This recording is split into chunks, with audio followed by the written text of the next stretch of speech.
Yo, what is going on, guys? We're here today talking about the MVP race in this year's NBA season. And we all know how it's going down. So, I want to hear down below, what do you guys think is the MVP race? What do you think the order is? Let me hear that down below. Who do you think is going to win it? Let me hear down that below. And what do you think Joel Embiid's injury is going to have an effect? I am going to say in this, Joel Embiid does have an asterisk on himself because the fact that, I'm thinking, look, hey, Joel Embiid, he could miss up to a month or so, like 15 games, and that will really set him back. So he has an asterisk in my placement. I think I have him really. I really don't think he's probably be talked about at the end of the video. He has to have to do something wild to come back. But we're gonna start with Nikola Jokic. This man has been balling. He has been playing really good. Nikola Jokic, if you've been looking at him, he has been playing the last 10 games. He's been shooting 57% from the field, 44% from three, and he's been dishing out 9 assists, grabbing 12 boards a night, and 27 points. Gotta take a sip of water because I feel my lips real dry. That's what happens when you smoke pot before an episode. He's getting 1.5 steals. I don't understand this because I want to explain, why do these Euro guys aren't good at blocking shots, but are really good at steals, like the big men. They instead of being regular rim protectors, they just use their size to get in the passing lane. I don't like it. I like it. It's like you choose that. Okay, fine, that works. And then the next guy that I think Nikola Jokic has just elevated this team. They're 25-16. It's really helped this team turn the season around because at one point they were falling out. This team is now back in the top 5 of the conference, being in the 5th seed. But at one point, they were at the top of the conference. Then they almost fell to the 9th or 10th seed, it seemed like. And not the 9th or 10th. I think they fell to the 8th or 9th. But still, they've made a run, and they've been playing really good. And in the last 10 games, they're 8-2. So I think everyone should be like, hey, put on notice. You know, the next team, right behind the Nuggets, my man, Dame Dollar. Ooh. I love Damian Lillard. He has been playing really, really good. And in the last couple games, 7 for 3 in the last 10 games is their team record. They're on a 3-game win streak. And Damian Lillard is the man who's been leading that team, shooting 48% from the field, 41% from 3, 95% from the free throw line for 33 points per night in this 10-game span, getting about a steal game, dishing out 7 assists. You know, I think Damian Lillard's an underrated distributor, facilitator. Everyone's he's a shot taker, he shoots 3-pointers, but I want to talk about, is this Damian Lillard's best season dishing the ball? I've always loved Damian Lillard, but yeah, right now he has 7.7, last year at 8.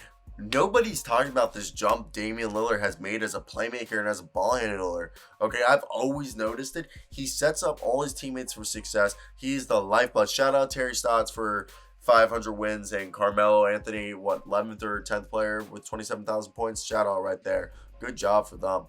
But this is a team that obviously, if Damian Lillard wasn't there, they ain't going to be in this conversation. They ain't the 6th seed. They ain't going to be going to the playoffs. Damian Lillard, and you have to think about, CJ McCollum's been out with injury. And this team is still prevailing, still balling, still playing. And it's been awesome to see it.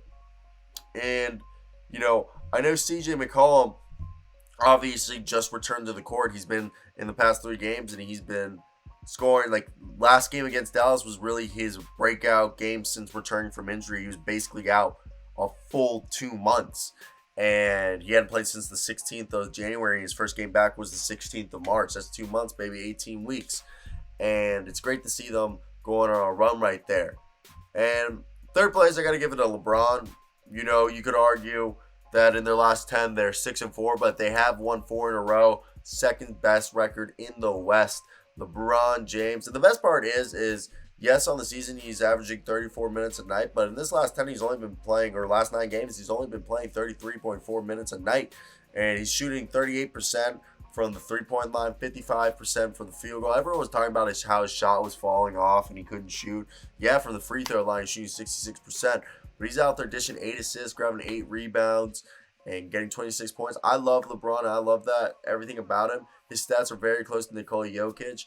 I just don't know if he's going to get it, because he's won it multiple times, and he hasn't performed. Like, they're doing better now, but when Anthony Davis originally got hurt, they weren't doing the best. So I can see him winning the MVP, but I think it's still I like Nikola Jokic or Damian Lillard right now are well more deserving of it because of what they're doing. Their teams wouldn't be in the playoffs, I personally believe, if each of their players weren't there.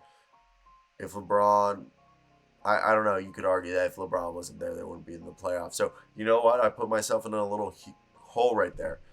James Harden. We're just gonna skip over to James Harden because I don't feel like obviously addressing that one because you could like poke me in the face.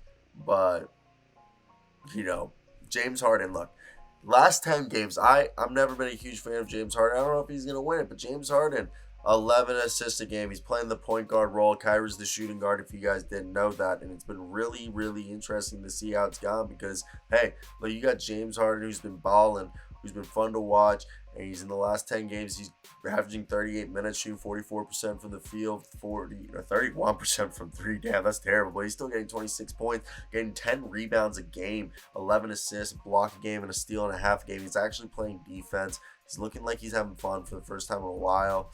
And the Nets are surging. In the last 10 games, they're 8-2. They're balling. They've been playing really good, and it's been fun to watch. And you could put Joel at fifth. I could also argue Luka, Kawhi, Steph Curry, Jimmy Butler. There's so many people you could argue. You could argue Chris Paul, or Devin Booker, Donovan Mitchell, Rudy Gobert. I don't know what to talk about anymore though. I think this is like a good list. So yeah, that's pretty much the video, guys. Hope you guys did enjoy it. Let me hear your comments down below.